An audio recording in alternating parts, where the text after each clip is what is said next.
Students, welcome back. आज हम class 12 business studies के important topic principal of management easy English में समझेंगे।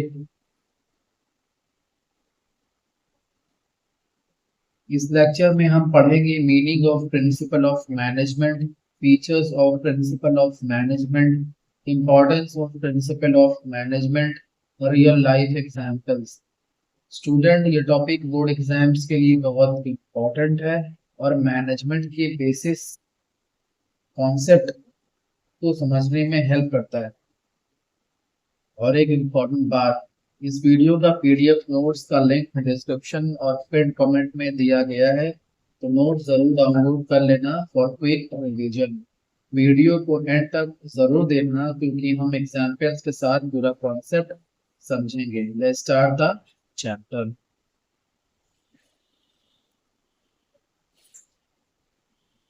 देखिए, चैप्टर है principal of management for class 12, chapter number 2।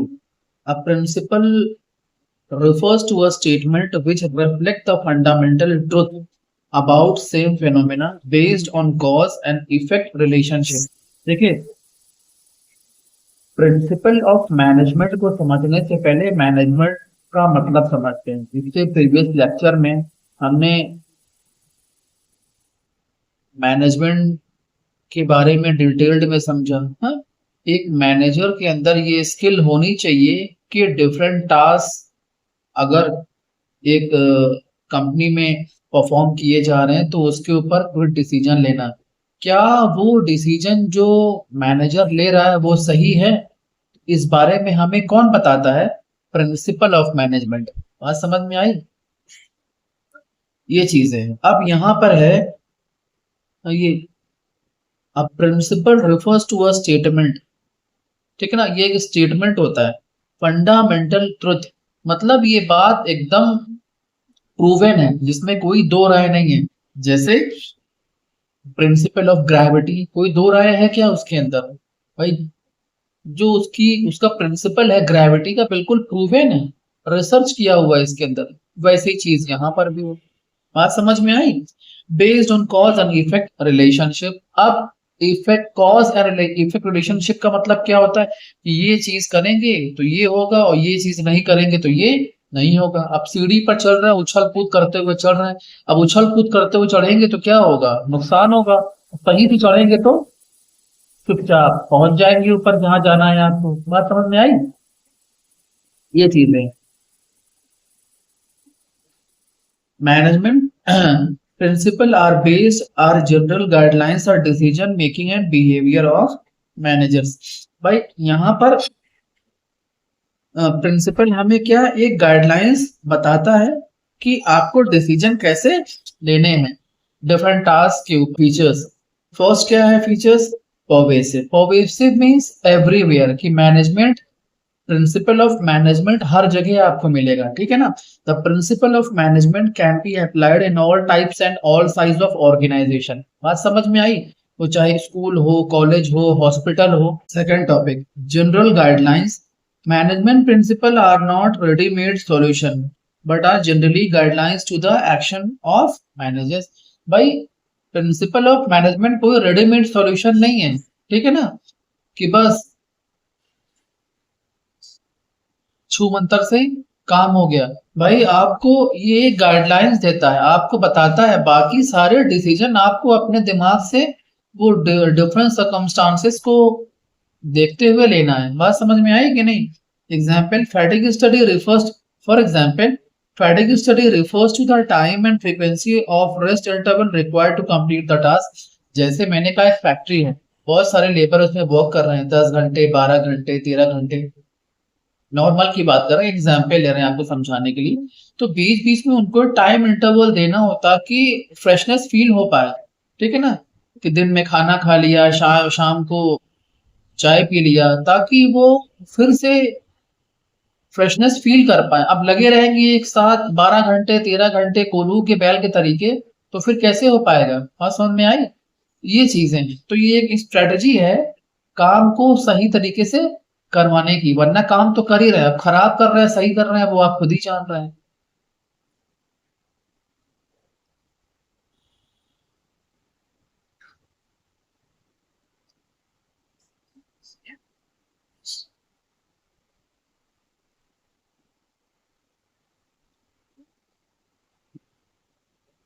Third देखिए, form by practice and experiment the principle of management were develop after research and experiment and observation. भाई बात अगर principal of management की जाए तो वो एक प्रैक्टिस और एक्सपेरिमेंट से बना है, ऐसे नहीं बन गया। फॉर्म मतलब बनना कि बस रातों रात बन गया है, ठीक है ना, जादू से। भाई उसके पीछे बहुत सारे एक्सपेरिमेंट किए गए, ऑब्जर्वेशन किए गए, रिसर्च किए गए, तब वो बात प्रूवन हुई। बात समझ में आई? वो चाहे ग्रेविटी की बात हो या फिर मैनेजमेंट की, ऐसी हवा में कुछ नहीं होता है। Fourth, flexible management principle are flexible and can be modified as per the needs of the situation। भाई ये क्या है? फ्लेक्सिबल है। आपको मौका महल देखकर, परिस्थिति का सर्कमस्टांसेस को देखकर आपको ये चीजें समझनी पड़ेगी, सिचुएशन के हिसाब से आपको, ठीक है ना, अपना डिसीजन लेना पड़ेगा। तो ये सब चीजें हेल्प करता है हमें डिसीजन लेने में, ठीक है ना।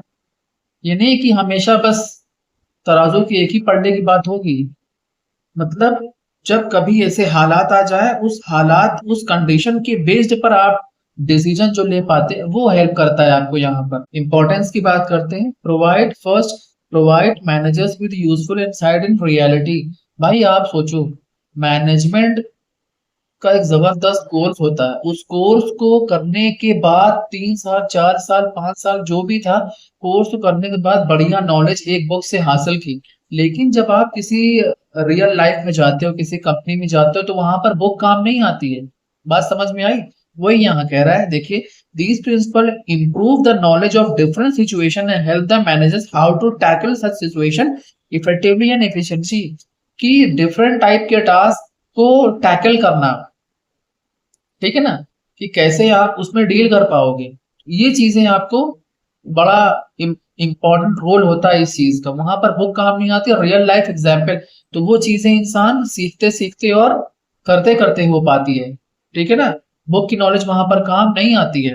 Second, optimum utilization of resources. Importance क्या है इसका? देखिए, जो भी रिसोर्सेस हैं एक कंपनी के अंदर, एक फैक्ट्री के अंदर, हाँ, वो चाहे मैन हो, चाहे लेबर हो, चाहे इलेक्ट्रिक हो, तो उसका ऑप्टिमम मतलब फुल रिसोर्स आप यूज कर पाओ। ये नहीं कि आधा किया आधा फेंकने में चला गया। तो चाहे रॉ मटेरियल हो। बात समझ में आई? ये चीज। Third, scientific decision. Scientific decision मतलब क्या, कि यहाँ पे ऐसा नहीं होता है कि सारा काम तुक्के पर होता है। मतलब वो चीजें, कोई लॉजिक होता है, कोई साइंटिफिक होता है। बात समझ में आई? जैसे मैंने कहा कि एक मुझे कूलर जो ठंडी हवा देता है उसे फिट करना है। एक रूम मेरा ऐसा है जिसमें कोई वेंटिलेशन, कोई हिसाब किताब ही नहीं है, वहां रख दिया उठाकर। लेकिन एक रूम ऐसा है जहां पर थोड़ा सा वेंटिलेशन भी है, जो बाहर की एयर भी लेगा। तो साइंटिफिकली चीजें क्या हो सकती हैं, आप सोचो पहले। तुक्के के तौर पे रख दिया है गैस वर्क, जिसे हम बोलते हैं गैस वर्क, कि नहीं रख दो जहां मर्जी वहां रख दो, हवा तो देगा, ऐसा कुछ नहीं होता है भाई। कूलर से अच्छी हवा चाहिए, ठंडी हवा चाहिए, तो उसे बाहर की हवा को पीछे खींचना पड़ता है, तब वो आपको ठंडी हवा दे पाएगा, तो पीछे से खींचेगा। समझ में आई ये चीजें? तो scientific decision, the principle of management helps the encourage the managers to take the decision based on data research, not a guess work. भाई जो भी डिसीजन आप लेते हो, ठीक है ना, वो डेटा के बेस पर, रिसर्च, बहुत सारी रिसर्च आपको समझना पड़ेगा कि हाँ ये चीजें वाकई प्रूवन है। बस ऐसे तुक्का मार दिया गैस वक्त तो फिर हो चुका, फिर ऐसे कोई डिसीजन नहीं लेता है। बात समझ में आई? फिर तो आप डुबो दो पूरी कंपनी को। मीटिंग चेंजिंग एनवायरनमेंट रिक्वायरमेंट, ये क्या होता है भाई, कि समय के हिसाब से आपको अपने अंदर बदलाव लाने पड़ेंगे। जैसे पर देखिए, the principle of management helps the managers to implement changes in the business. भाई बिजनेस में दुनिया के चेंजेस, बदलाव होते रहते हैं। And motivate the employ to accept the changes. आप ये नहीं कर सकते कि नहीं, ये कोई बदलाव नहीं होगा, हम एक ठप्पा लगा देंगे कि ये बदलाव नहीं होगा। आप उस चेंजेस को, उस बदलाव को, इम्प्लीमेंटेशन को आप रोक सकते ही नहीं हो। बस उस चेंजेस के अकॉर्डिंग आपको अपने आप को ढालना पड़ेगा, ठीक है ना। इन कोई मार्केट में कोई अपडेट आ गया, नई टेक्निक आ गई, नहीं हम वही पुरानी वाली टेक्निक यूज करेंगे, ऐसा नहीं है भाई। अगर चीजें बदल रही हैं तो उस बदलाव के अकॉर्डिंग आपको अपने आप को, अपने टेक्निक को, अपने मेथड को चेंज करना पड़ेगा। ये बात हकीकत है, आपको मानना पड़ेगा।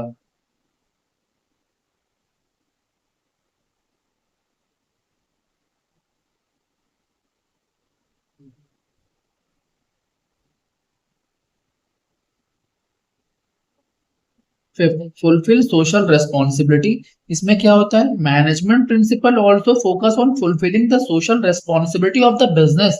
भाई यहाँ पर ऐसा नहीं है कि आप सिर्फ अपने बारे में ही सोच रहे हो, मैनेजमेंट का इंपॉर्टेंस ये भी कहता है भाई आपको सोसाइटी के बारे में भी सोचना चाहिए। फॉर एग्जाम्पल आपका एम्प्लॉय है, उसको आप ऐसा रेम्यूनरेशन दो, प्रिंसिपल ऑफ एम्प्लॉय, ठीक है ना, कहता है कि आप उसे एक ऐसा रेम्यूनरेशन दो जिससे उसका लिवलीहुड जबरदस्त हो, तो अच्छे से खा पाए, रह पाए, बच्चों की स्कूल फीस दे पाए, बुक्स वगैरह का अरेंजमेंट कर पाए। ये नहीं बस बंधुआ मजदूर तरह काम करवाए जा रहे हो और अपने फायदे के बारे में हमेशा सोच रहे हो। अब ये एक छोटा सा टॉपिक है सर हेनरी फेयोल के बारे में, दो चार पॉइंट्स है, इजी है बिल्कुल। देखिए, फर्स्ट क्या है, Henry fuel 1841 1925 was a French mining engineer. वो एक फ्रेंच माइनिंग इंजीनियर थे। बॉर्न कब, मतलब पैदाइश कब हुई थी 1841 में, डेथ कब हुई 1925 में। तो ऐसा ऑब्जेक्टिव क्वेश्चन आ सकता है 1841 के बेस पर, मतलब बॉर्न के बेस पर, ठीक है ना। Be, born in Istanbul, became the managing director of a large French mining company. एक बहुत बड़ी फ्रेंच माइनिंग कंपनी थी इस्तांबुल में, वो वहां पैदा हुए और वहीं पर उनकी ज्वाइनिंग हुई, वहां पर वो एक एमडी की पोस्ट पर हुए। See, Henri Fayol sir propose 14 management, इन्होंने 14 मैनेजमेंट प्रिंसिपल्स बताए हैं जो नेक्स्ट लेक्चर में हम डिस्कस करेंगे। He is known as father of management, और इन्हें फादर ऑफ मैनेजमेंट के नाम से भी जाना जाता है। क्लियर है? तो ये लेक्चर अगर आपको अच्छा लगा हो तो please subscribe my channel and share the videos to all friends. Thank you.